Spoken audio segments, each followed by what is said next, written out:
football. Enid Plainsmen football with Steve and Steve.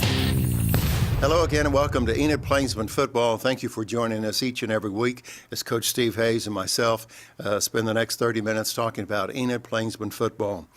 Coach, you traveled to Jenks over in the Tulsa area last Friday night. You knew it was going to be a challenge, and it definitely was a challenge.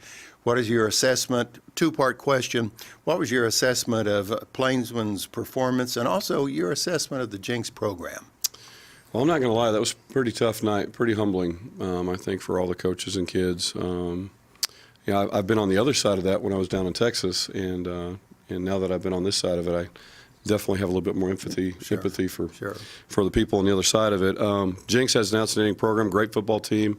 We knew that offensively they were going to be really, really good. Offensive line's the best I've seen, and they lived up to expectations when we played them Friday night. I think we obviously made some mistakes ourselves, but at the end of the day, they're just a really good football team, and I think when the season's over, they're going to be there at the end competing for that gold ball again.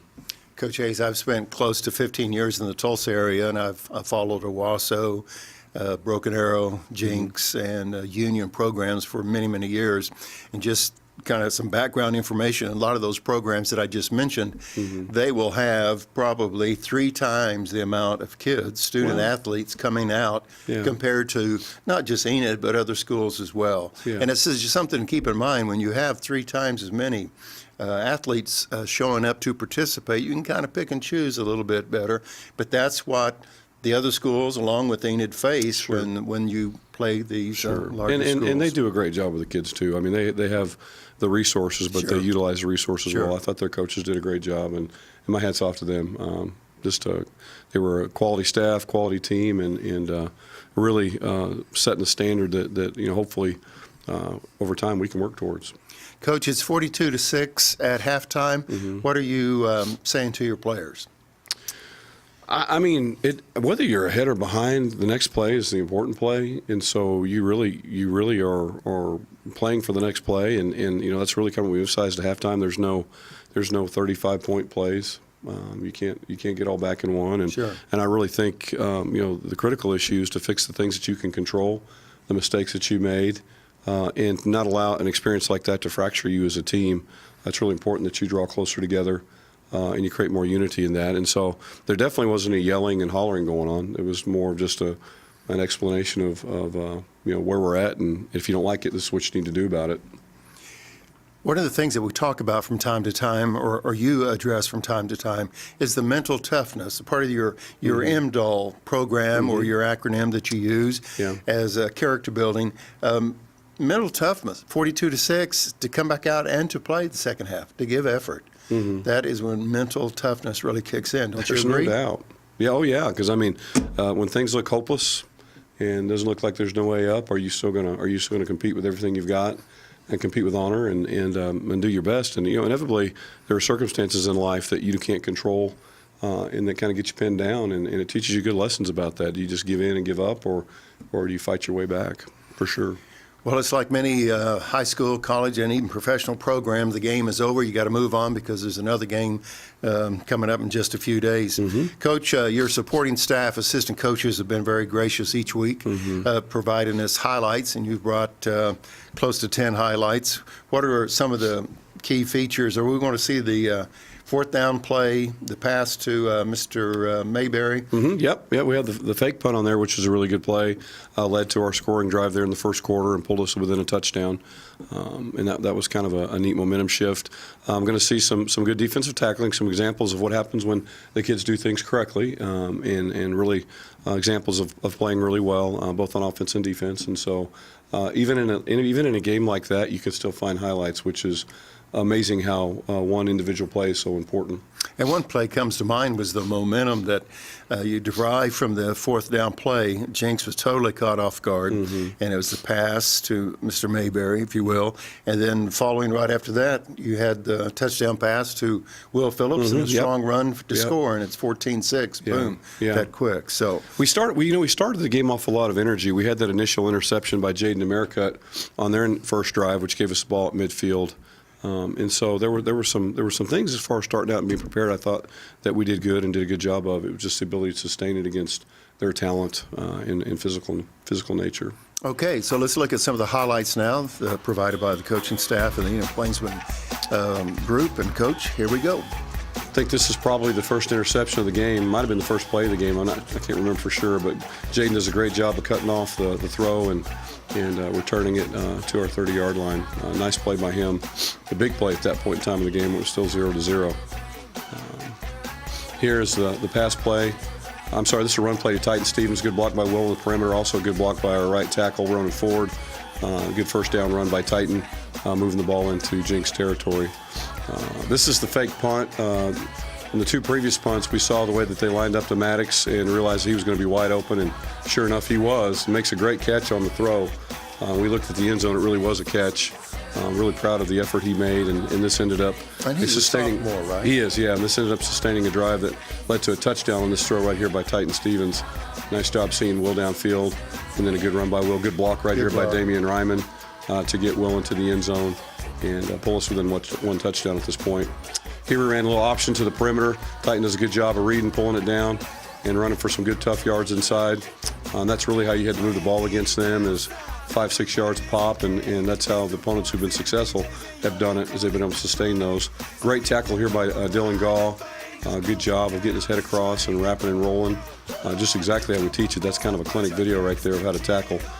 Here, good run by Titan on the option pull. Takes us to the perimeter, even fools the cameraman. Gets us a good positive play for about 10 yards on the run. Here defensively, we caused a fumble on the pull. Good job of being there to make a play and causing the potential turnover.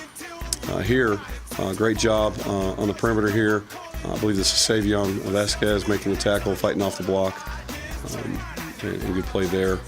And then another good play right here. Good job defeating the block, penetrating, and getting several people in the backfield for the play. And so definitely some good things there. It was just the ability to do it play after play.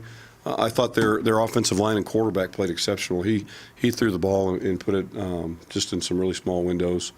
And my hat's off to them. They're really in a great place competitively. If you do the comparison game with other teams that you played so far this season, how would you compare the physical strength or the size of Jinx offense and defense?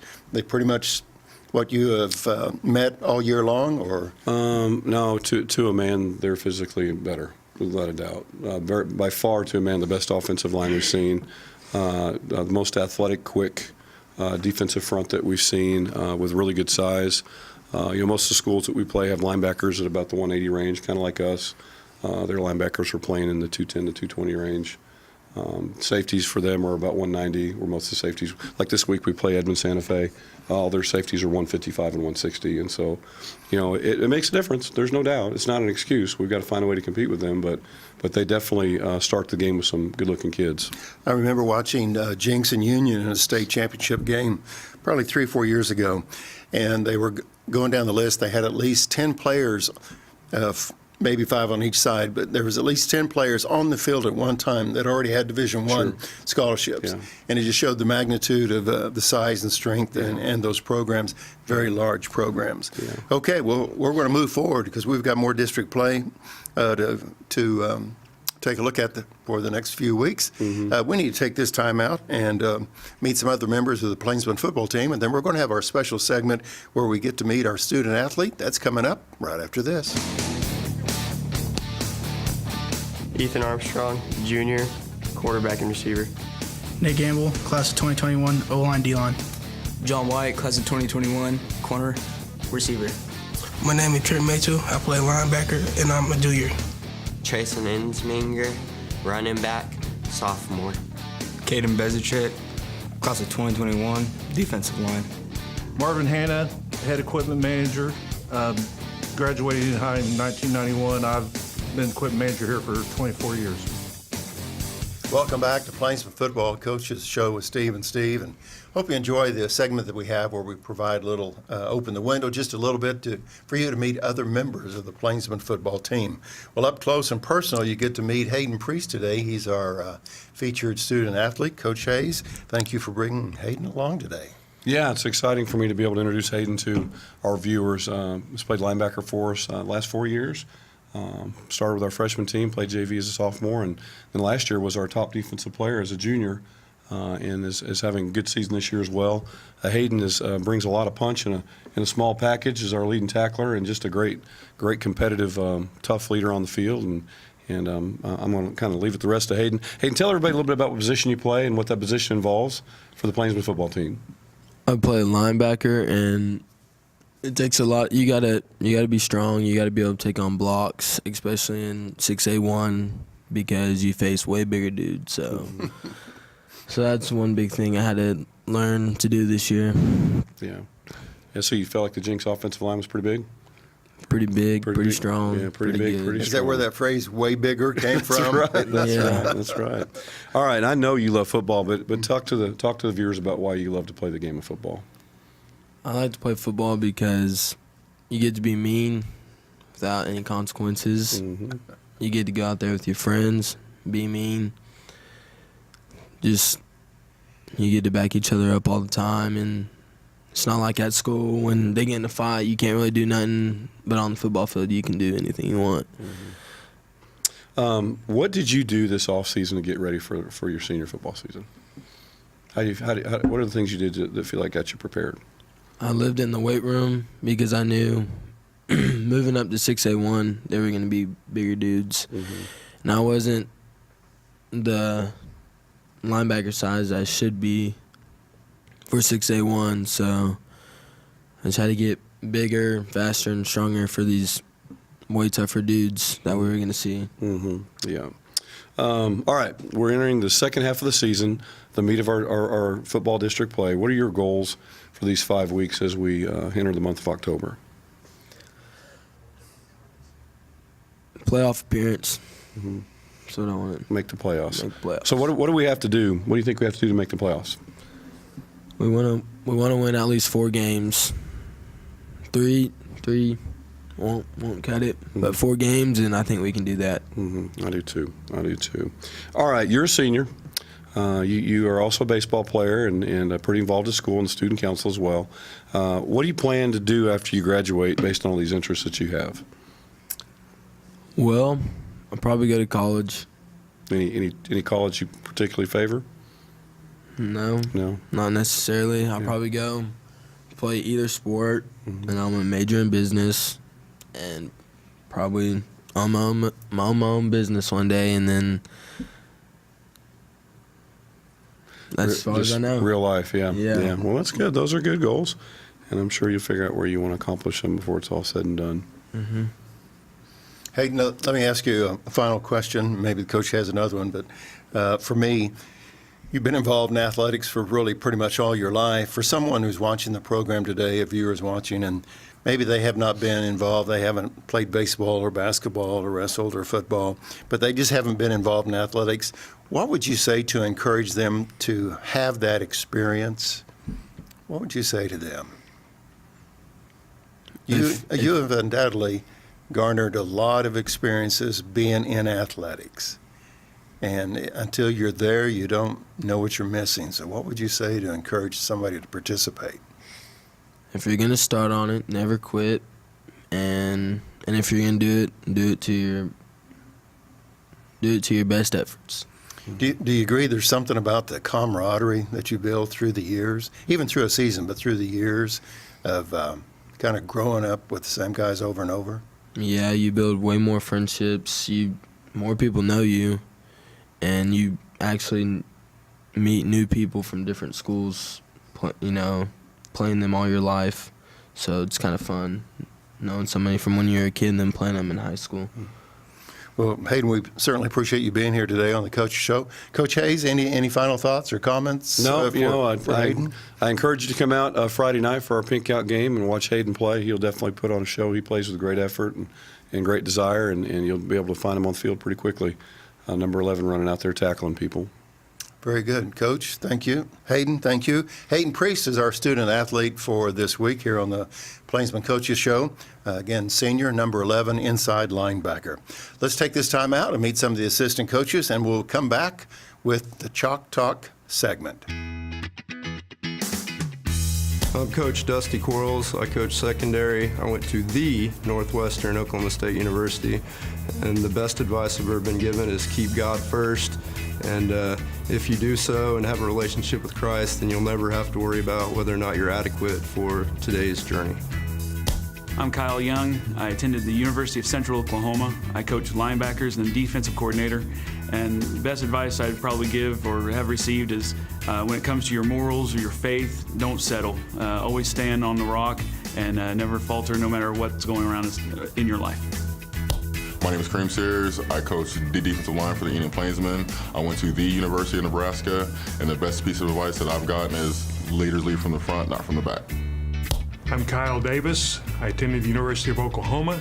I coach the offensive line, and the best piece of advice I've gotten is give it to God.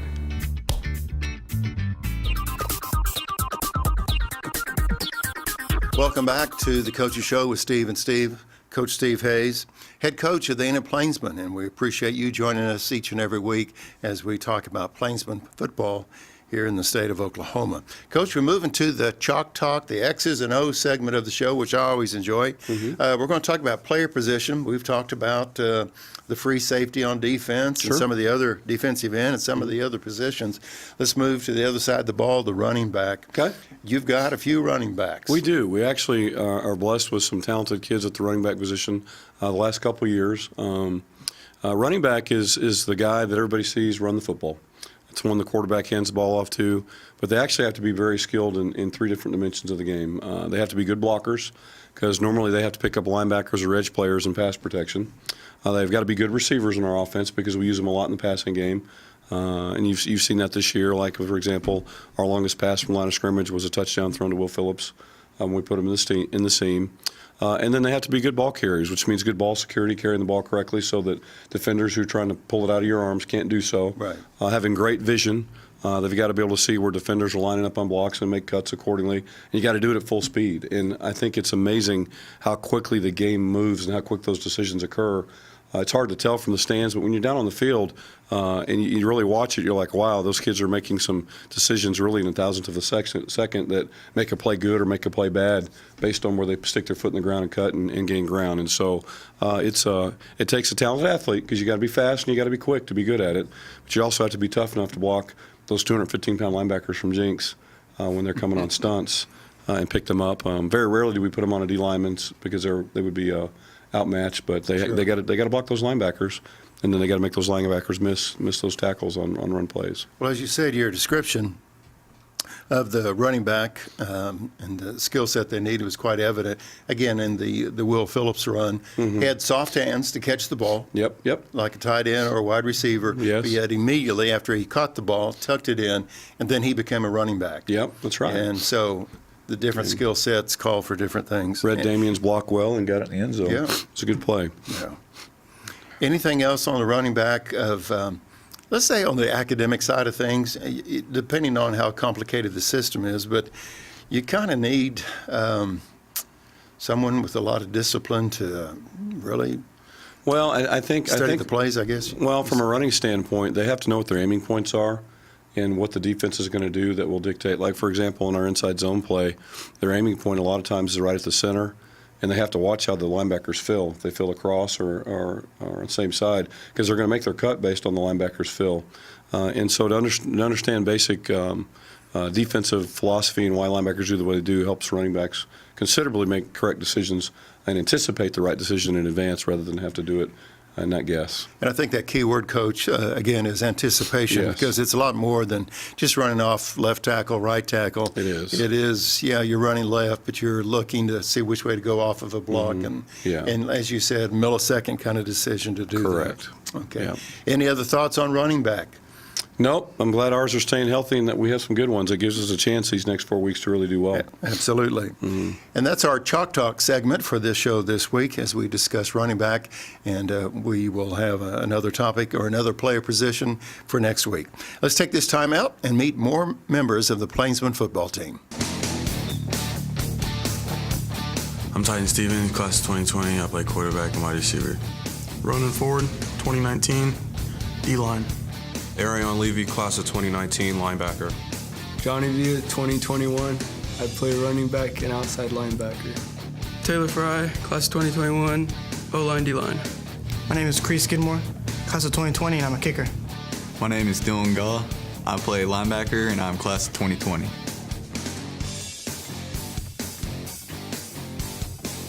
Welcome back to the show today. Thank you for spending time with us here each and every week as we talk Plainsmen football. And I want to say special thanks to Dillard's, the men's department at Dillard's this year, in their support of the Coaches Show with Steve and Steve, as they provided a great-looking that's an impressive like blue. the color, yeah. That's nice shirt. compliments of the men's department of Dillard's providing Coach Steve Hayes' wardrobe this year. So to our friends, Caden, I want to say, and then also Jeremiah out at Dillard's, we want to say thanks for providing the wardrobe for Coach Hayes. Okay, we'll move on to what were you thinking? As I'm watching the game Friday night, I see this fourth down play. It's a fake punt, but it's a pass, but it's a reception. And then I immediately thought, what were you thinking before then to go with that fourth down play? So, Coach, what were you thinking? Well, and that was even more interesting because when we ran our shift on the first attempt, it was 4th and 1, and we jumped off sides and made it 4th and 6. But the way that Jinx had lined up, they had everybody on the line of scrimmage, and the corner was turning his butt to Mayberry towards the sideline, so he couldn't see Mayberry. They'd done it on the two previous plays, the times we'd punted, and so we knew that if as long as Maddox caught the ball, we get the ball to him, he was going to be wide open. There was no doubt in our minds based on what they'd done that he was going to be wide open for a big play. And the throw was a little bit wide, but Mayberry made a great job of catching the football and getting it secured and getting us the first down. And that was a big play because that ended up being our only scoring drive, and that extended that drive and allowed us to get down and put the ball in the end zone and pull within a touchdown at that point. And so, it's really driven by how people line up. We have those things built in. Those are things we practice all year long. And when we get those opportunities to do it, because we practice it all year long, you feel pretty good about calling it and knowing that it'll work. And it's a lot easier to say, what were you thinking when the play works? Yeah. Versus drop ball or something. Yeah, if he'd have dropped that would have been bad. Yeah, that would have been bad. That's true. Well, that's the What Were You Thinking segment. And again, we'd like to remind you that you can ask Coach Steve Hayes a question if there's any play that comes up during the year. Just send an email to asksteve@enid.org, AskSteve@enid.org, and we'll make sure that we discuss what were you thinking on the air in a future Coaches Show. Okay, another timeout, Coach. We're going to come back and talk about a little bit more about Edmond Santa Fe, but we need to take this time out to meet some of the assistant coaches. And also, we're going to see the remaining district game schedule. So stay tuned. We'll be right back to talk more Plainsmen football. Coach Cameron Condor, coach quarterbacks, offensive coordinator, attended Grand Canyon University, Phoenix, Arizona. Best advice, be yourself. Don't worry what others are thinking about you. My name is Coach Jake Hayes. I attended school at Evangel University in Springfield, Missouri. I coach wide receivers for the Enid Plainsmen. I teach PE at Hayes Elementary, and the best piece of advice I've ever received is anything worth doing is worth doing right. I'm Coach Chad Miller.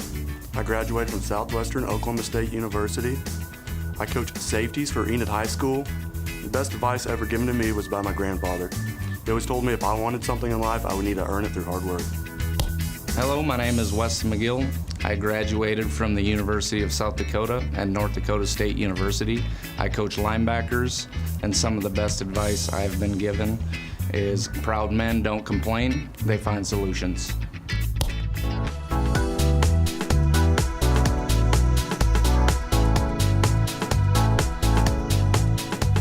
Please write down on your calendar, if you will, some of those district games that are coming up, some on the road, some at Selby Stadium.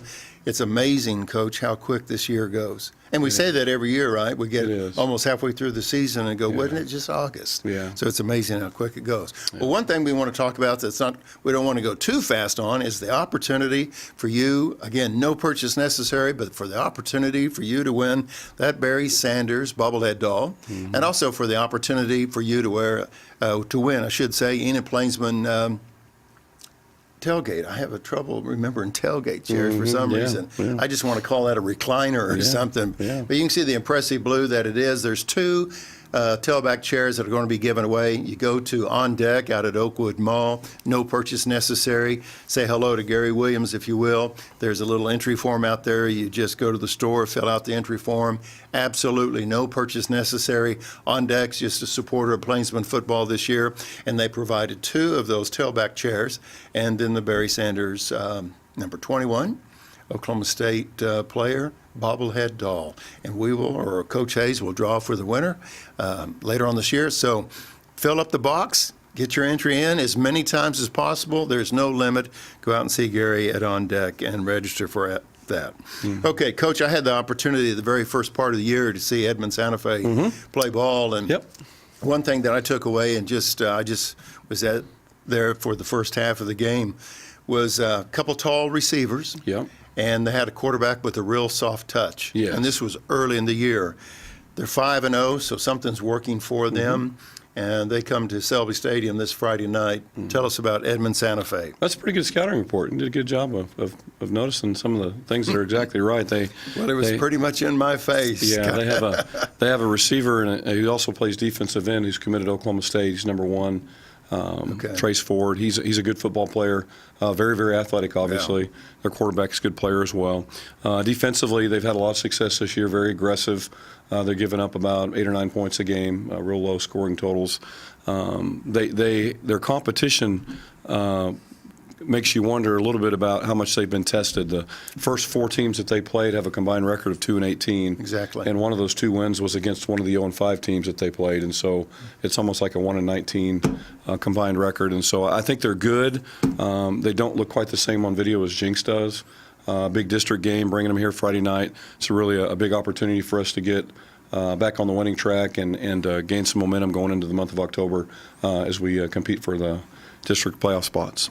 Coach, as Edmond Santa Fe and both UConn are on your upcoming schedule, they played each other, and I think it was 28-13. Edmond Santa Fe beats UConn last week, the Millers. Okay, both of these are on your schedule. What can you take away from having both of those playing each other last Friday? Because we know that you had a scout team there as well. Well, I mean, it really was a much closer game than the score indicated. UConn had the ball on the 7-yard line and fumbled, which took away 7 points. And then their first drive of the game, they drove down inside the 15-yard line and then had a series of penalties, which backed them up and kept them from scoring. And so, I think Santa Fe's been very opportunistic. They have not made mistakes while their opponents have.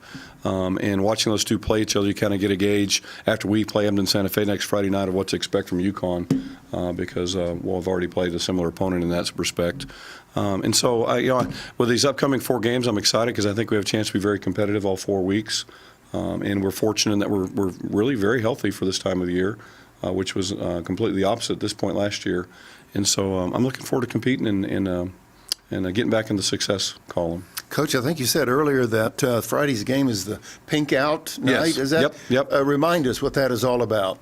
That is our student council raises money for cancer, and we actually have 2 staff members at Enid High School right now that are going through cancer treatment, and so the fundraising will actually be applied towards their specific situation. So it really touches home this year, and really an opportunity to make a difference in people's lives that we know and love and care about.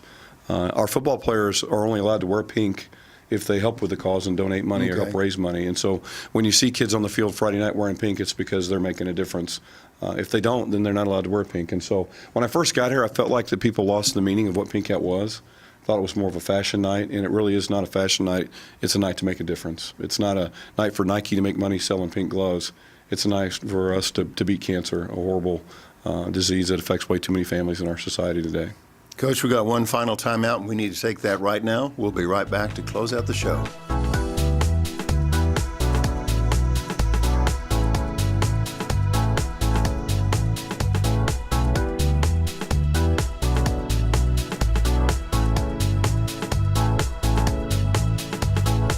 Coach Hayes, thank you again. Have a great week of practice. Thank you for joining us on Plainsmen Football, the Coach's Show with Steve and Steve. Have a good week, everyone.